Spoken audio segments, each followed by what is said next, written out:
میں تو اسٹرگل کے اوپر یوزڈ ہوں. میں تو اب ایک اسٹرگل کے لیے تیار ہو گیا. میں نے تو اب پبلک میں نکلنا ہے اور میں نے اسٹرگل کرنی ہے.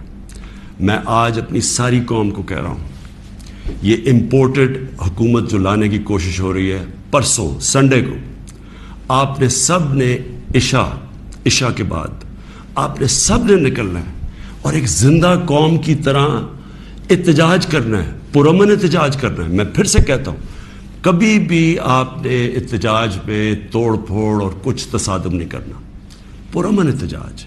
لیکن آپ نے بتانا ہے کہ دیکھیں, آپ نے اپنی فیوچر کو کی حفاظت کرنی ہے, آپ نے اپنی جمہوریت, اپنی سوورنٹی کی حفاظت کرنی ہے, اپنی آزادی کی حفاظت کرنی ہے.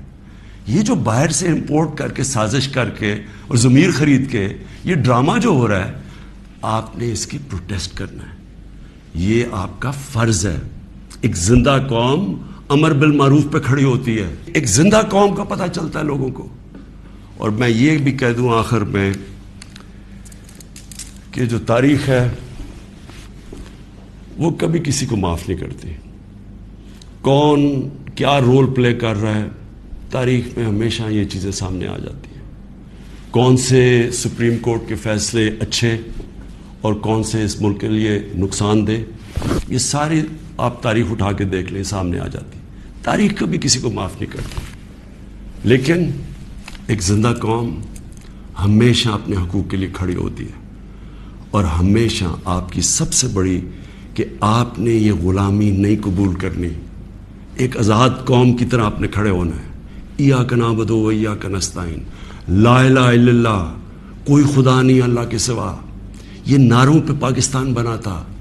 اس کے لیے قربانیاں دی تھی لوگوں نے. اس لیے قربانیاں نہیں دی تھی کہ کوئی باہر سے آ کے امپورٹڈ گورنمنٹ اوپر بٹھا دے اور ہم چپ کر کے تماشا دیکھتے رہے. اس لیے وہ ہندوستان میں جو بیچارے مسلمانوں کے اوپر آج کل اتنے برے حالات ہیں, وہ انہوں نے بھی ووٹ دی تھی پاکستان کے لیے. انہوں نے اس لیے نہیں دی تھی کہ ہم آ کے ایک امپورٹڈ گورنمنٹ کے نیچے ہم بیٹھ جائیں اور ہم جی حضوری کریں اور ہم کہیں جی ہم تو بیگرز آر ناٹ چوزرز. اس لیے نہیں پاکستان بنا تھا. تو آپ نے وہ پاکستان کی خواب کے لیے پرسوں سب نے آپ نے نکلنا ہے, عشاء کے بعد پرامن احتجاج کرنا ہے. اور میں اب آپ کے ساتھ ہوں گا, میں آپ کے ساتھ پوری سٹرگل کروں گا.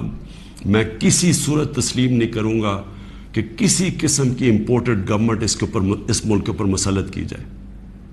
پاکستان پائندہ باد.